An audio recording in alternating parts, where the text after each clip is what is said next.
There's a lie that has followed black people for generations. A lie disguised as a compliment, a stereotype dressed up as praise. Black people are strong. Black men don't feel pain. Black women can handle anything. Y'all are built different. But what it sounds like is dehumanization. Although it sounds like admiration, it's dehumanization. It's the myth of the black superhuman.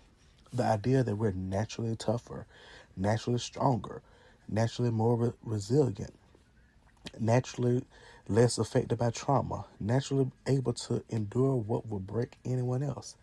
And that myth has cost us more than people realize. This myth did not come from anywhere. It didn't. It was engineered. During slavery, enslavers justified brutally beating us by claiming black people didn't feel pain. Doctors wrote false scientific theories saying black bodies were thicker, tougher, less sensitive. Society built systems around the idea that we can endure anything. And that lie didn't die, it evolved. It showed up in medical bias, policing, sports, education, workplaces, relationships, mental health, media portrayals. The world still treats black people like we're built to suffer.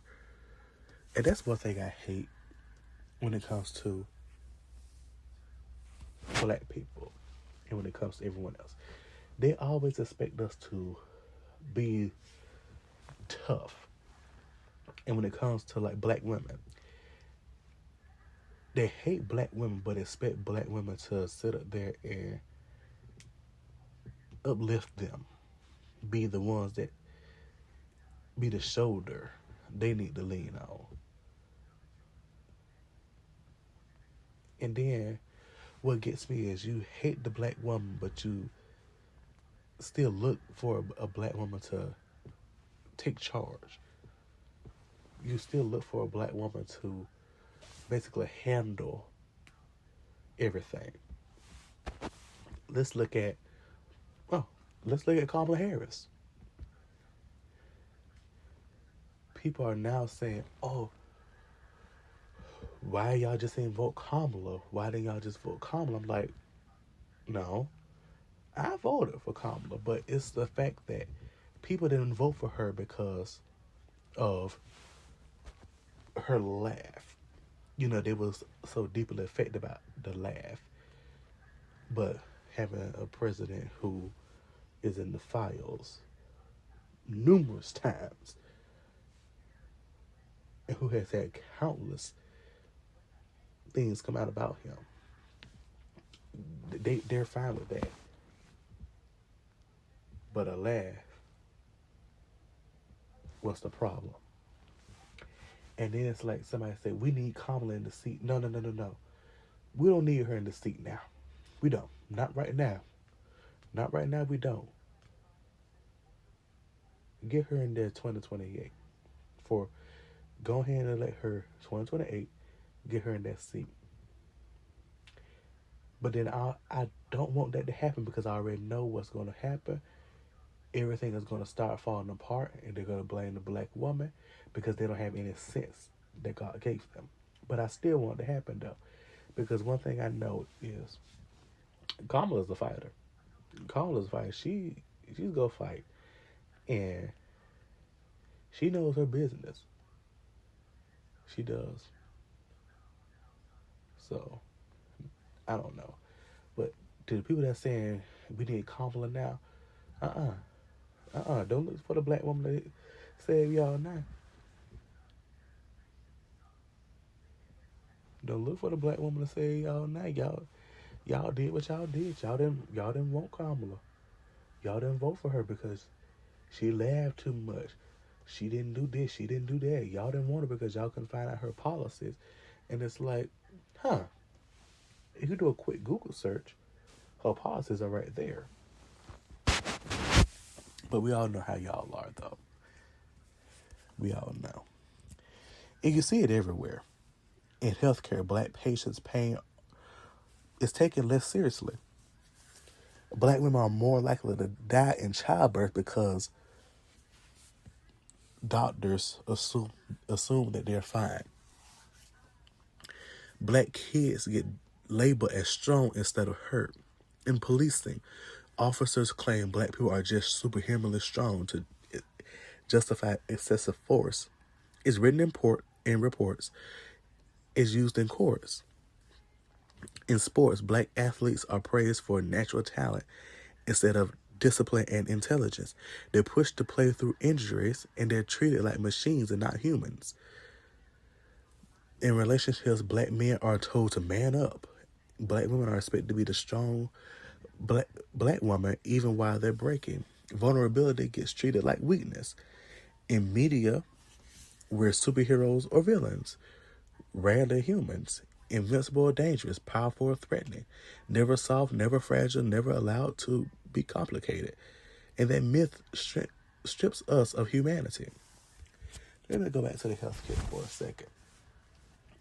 Now, I don't know if you all have been watching Tyler Perry's sisters, whatever, on BET, but I do know last season, Tyler did the thing last season when it came to how black women are treated in the healthcare system. He did.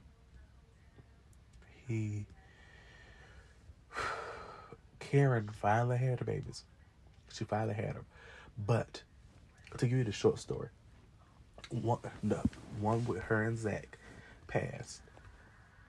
And she was telling the doctor she wasn't feeling good. She didn't feel good. Something's going on with her and her babies. The doctor, of course he was white, was basically saying, oh, she's fine. But then they took another doctor, a black doctor, to come in and say, oh yeah, something is very wrong with her. If we would have kept the other baby in there, both she and Karen would have died. And I think the other baby would have died too. Then after that it came out that he did other people like that. And I remember Andy she was trying to get this case going. She was trying to get this case to move forward, but her boss was kind of tight with the man. Until he sat in the conference room, and Andy had these black women sitting in the conference room telling what happened to them at the hands of that man. And when I tell you that episode and those scenes made me tear up, made me, a black man, tear up. When I watched that, I was like, how could a person who took an oath to help people, how could you do something like this to people just because of the color of their skin? And I remember this lady said that now she can't have kids anymore because he gave her a hysterectomy or tied her tubes. It was one of the two. I'm trying to remember. I think it was a hysterectomy. And it was like, seriously?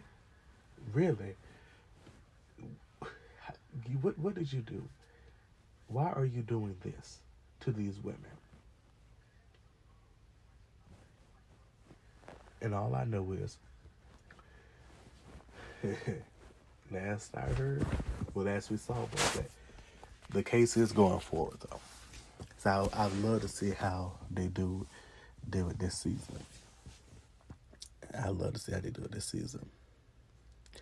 And it's just a shame though. It really is. Being seen as a superhuman sounds flattering until you realize what it means. People don't protect what they think can't be hurt. The myth leads to untreated trauma, suppressed emotions, burnout, depression, anxiety, isolation, overperformance, perfectionism, fear of vulnerability, fear of failure, fear of being seen as weak. It creates a world where black people are expected to endure everything and complain about nothing. And that expectation is killing us.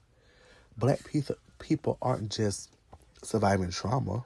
We're performing strength. We're taught don't cry, don't break, don't show weakness. Don't let them see you sweat. Don't give them a reason to doubt you. Don't be soft. Don't be human. We're raised to be superheroes because the world refuses to see us as people. But strength without softness isn't strength. It's survival mode. And survival mode is not living. Here's the truth the world refuses to accept. Black people feel pain. Black people feel fear.